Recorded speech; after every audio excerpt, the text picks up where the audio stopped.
হাসমানির পর ট্রাম্পের উপর ঝুলছে আরো ৩ মামলার খড়গ। নির্বাচনের আগেই মামলার রায়ে ফেঁসে যাচ্ছেন ট্রাম্প। সম্প্রতি নিউ ইয়র্কের এক আদালতে হাসমানি মামলায় ৩৪টি ফৌজদারি অপরাধে অভিযুক্ত হয়েছেন সাবেক মার্কিন প্রেসিডেন্ট ডোনাল্ড ট্রাম্প। আগামী ১১ জুলাই মামলার রায় হওয়ার সম্ভাবনা রয়েছে।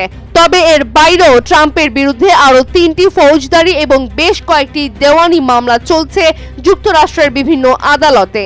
ফলে ট্রাম্পের নির্বাচনী প্রচারণায় সৃষ্টি হচ্ছে নানাবিধ চ্যালেঞ্জের।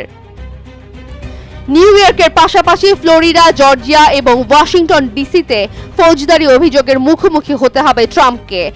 যদিও নির্বাচনের আগেই সবগুলো মামলা বিচার প্রক্রিয়া শেষ হওয়ার সম্ভাবনা খুবই কম। ক্লাসিফাইড ডকুমেন্ট মামলা।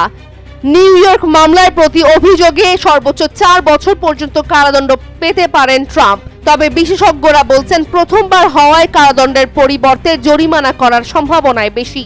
তবে ফ্লোরিডায় ফেডারেল ক্লাসিফাইড ডকুমেন্ট মামলায় ২০ বছর পর্যন্ত কারাদণ্ডের মুখোমুখি হতে হবে ট্রাম্পকে। গত বছর ট্রাম্পের বিরুদ্ধে ৩৭টি ফেডারেল অভিযোগ আনা হয় ফ্লোরিডার আদালতে, যেখানে অভিযোগ করা হয় ট্রাম্প ফ্লোরিডায় নিজের সোশ্যাল ক্লাবে অত্যন্ত সংবেদনশীল জাতীয় নিরাপত্তা তথ্য অবৈধভাবে রেখেছিলেন এবং তা লুকানোর চেষ্টারত ছিলেন। ট্রাম্প এসব অভিযোগ অস্বীকার করে নিজেকে নির্দোষ দাবি করেছেন। ২০ মে মামলার বিচার কার্য শুরু হওয়ার কথা থাকলেও বিচারক এইলিন ক্যানন মামলাটিকে অনির্দিষ্টকালের জন্য স্থগিত করেছেন। ফেডারেল নির্বাচনী হস্তক্ষেপ মামলা।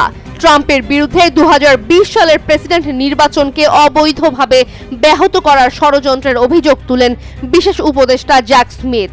সুপ্রিম কোর্টে ট্রাম্পের আপিল বিচারাধীন থাকায় নির্বাচনের আগে এই মামলার কার্যক্রম করা হয়েছে। সুপ্রিম কোর্ট যদি ট্রাম্পের পক্ষে রায় দেয় তাহলে বাতিল হবে এই মামলা। জর্জিয়া নির্বাচনী হস্তক্ষেপ মামলা। জর্জিয়ায় ফাল্টন কাউন্টির জেলা অ্যাটর্নি ফানি উইলেস ট্রাম্পের বিরুদ্ধে 10টি ফৌজদারি অভিযোগ এনে ২০২৩ সালের আগস্টে মামলা করেন। মামলাটির এখনো পর্যন্ত বিচার শুরুর তারিখ নির্ধারিত হয়নি। অপরাধ প্রমাণিত হলে এই মামলায় সর্বনিম্ন ৫ থেকে সর্বোচ্চ ২০ বছরের সাজা পেতে পারেন ট্রাম্প।